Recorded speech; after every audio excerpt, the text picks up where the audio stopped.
Hi, welcome to What the Flick. I'm Christy, that is Lonzo, that is Matt. The latest from Jeff Nichols is out this week, The Excellent Loving, and Matt will tell you about it. Matt. Yeah, so in the late 60s, or is it the late 60s? 1958. 1958. In the late 50s, Virginia. Richard and Mildred Loving got married in Virginia. And it turns out they weren't allowed to because he's white and she's black. And they had to move to D.C. and could not live in their home state. And it was a big mess, and their court case went all the way to the Supreme Court and paved the way for the removal of all the anti-miscegenation laws across the country. For those watching at home, those are laws that said that, you know, if you didn't look like your wife or your husband, you couldn't get married. And they did.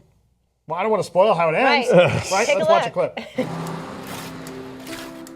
By the power vested in me by the District of Columbia, I now pronounce you husband and wife.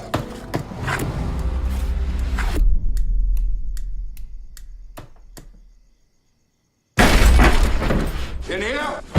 Richard! What you doing in bed with that woman? I'm his wife.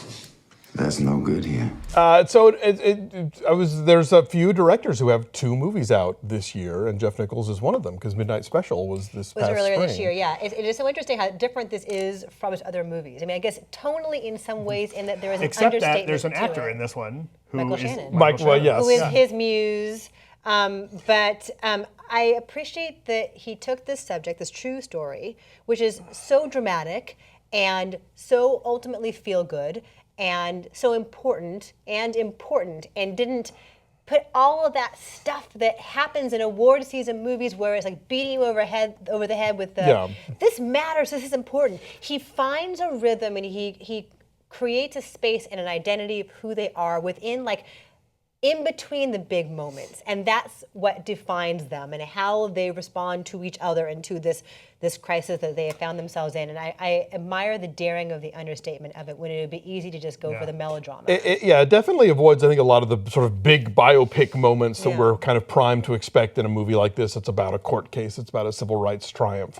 I will say, I think it does have more to do with his other movies than you might think, because so much of the film is about Richard Loving having very well justified paranoia about who's watching him, who might commit violence against him and his family, you know, and so he spends a lot of the film sort of looking over his back, checking out what cars might be following him, and that kind of puts him of a piece with other Jeff Nichols male leads that are kind of twitchy and, you know. Michael Shannon in Take Shelter. Yeah. And that's a really good point. So, but there's a darkness and a daring and a danger quite often to Jeff Nichols films, which I don't see here. Although they're in danger, clearly, for their own personal safety, but that's never amped up.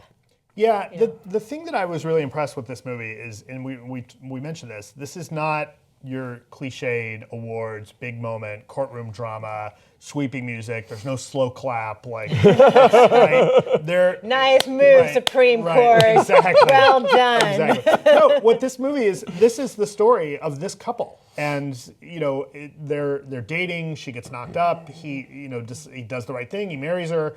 In his mind, doing the right thing is marrying her, and oh wait, it turns out you're not actually supposed to get married in Virginia at that point. And as they just deal with it, like as the state says, oh, you guys can't be married and your kids will get taken away. All right, well, we'll move. Like, that's shitty, but we'll move. And it's this very, they keep coming back. One of the things that I liked is that kind of keep coming back to, you see that Richard Loving has kind of zero interest in being famous. Like, contrast this with something like People versus Larry Flint, where Larry Flint is a character, is a person who is always out making the big gestures, wants to be the center of attention. The Lovings don't want to be. And they, and Ruth Negga's performance as Mildred is so good. She's so radiant. Yeah. She's so radiant and so insular and so kind of, like, she plays it small in a really, really interesting way. I loved that because you really start to feel for these characters. The one hitch that I have with the movie, and again, you talk about how it's about their relationship, there's not enough passion in this film because this is a couple that, this is, I think, all stories that are about marriage equality and are about, kind of making advances in that arena ultimately are love stories. If the two of them didn't matter to each other, if they didn't care about each other so much, they would walk away. That would be the easier solution. Like one guy late in the film says, why don't you just divorce her? And the idea is, no, of course he wouldn't divorce her because they have this love that keeps them together. And I don't think the movie communicates that nearly enough. I mean, I like that it's restrained. I like that it's pulled back and it doesn't kind of, overdo the melodrama, but at the same time, the two of them together, I didn't feel the chemistry, I didn't feel the bond that they would have where they'd be like, fuck it, we're gonna take on to the Supreme Court, we're gonna take on the world and the law and everything else because we have to be together. And I never got that feeling of their relationship. I think that's the one piece of this puzzle that's missing. I did, and I never doubted that it was more like a deep affection. I never doubted like the quiet bond that they shared. Right. I mean, he's just a stoic guy. Joel Edgerton is totally dialed down, and she's a little more friendly and a little more willing to talk to the press and all that. But I felt like in the way they regarded each other at that party scene in the beginning, or the drag racing scene in the beginning, and just how like there are quiet, gentle, subtle moments of displays of affection that said in a shorthand way how much they meant to each other. That worked for me. Right, and the other thing too is this was a couple that I felt, the movie portrays them with a certain amount of humility, that they weren't particularly. I mean, even as much as Mildred is a little bit friendlier, like she's not out doing, a PR tour, right? But she's willing to talk to the press. She's willing to talk to the press. Within reason, right? And he's, Richard is clearly not comfortable with that. And you get, as the ACLU guys come in, and they're telling him, these lawyers from the ACLU are telling the Lovings what to do, because I felt like this is a thing where the ACLU gets their hooks in them and says, okay, we're going to make, this is the example case that we want to use. And, Richard especially is like, all right. He clearly is not into being that level of it, getting that level of attention. And I thought the movie captured that, and I think that is in line with them as a couple in that his actions, again, early on, like, oh, you can't be married in Virginia? All right, we're going to move. And that's his demonstration of that commitment to her, is rather than just stay there, they decide to move to a place where they can actually stay married. Right. He's gonna... I think there's a way that they would have respected the character, and you're right. I mean, he's very kind of low key and not real demonstrative.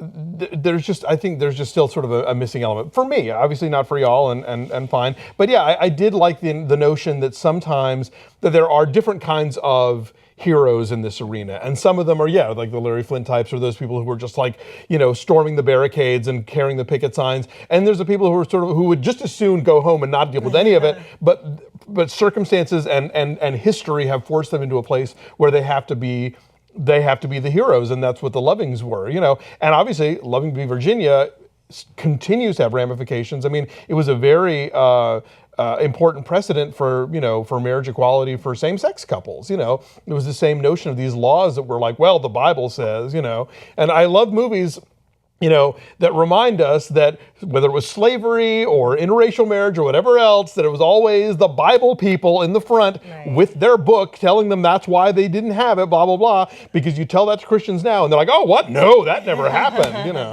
I want to talk really fast about Nick Kroll. Because it's different casting for Nick Kroll. He is the ACLU attorney who takes on their case.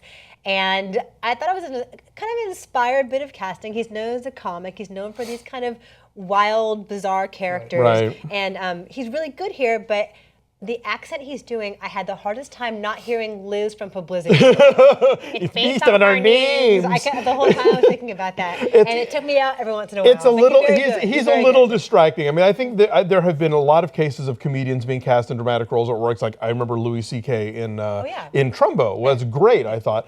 I kind of never stopped thinking, oh, look, it's Nick Kroll, And so that was, I don't know if that was a great choice. If it please the court, Your Honor. Yeah, but I thought he was good. He was an inspired, different kind of choice for that role. And I think Michael Shannon's character is the photographer who comes in and gets all those iconic pictures of them, who comes in almost like this tornado of energy that the Lovings are like, who let this guy in? Yeah. I liked that a lot. I thought that really worked, and it's always a treat to see Michael Shannon. Right, with Jeff Nichols, of course. So I thought this was great. I give it a 9. I said 6.5. I think this is an important story, and I'm glad it's being told, but Again, I felt like that at the heart of it, there's not enough loving in Loving, and so that kind of took me out of it because I thought that it needed to be more about the two of them and the strength of their relationship, pushing them through to do all this other stuff they weren't comfortable doing. Okay. What did I give it? You gave it a 9. A 9. Okay. Our average is an 8.3. It's really high on the tomato meter. It is 93. Yes. So in your award season pickings, 8.2. really? Yeah. Okay. I believe you. You sound so sad. You're like, you're so close, Christy. You're so close. All right, so 8 point something. It's good. Go see Loving. Bye.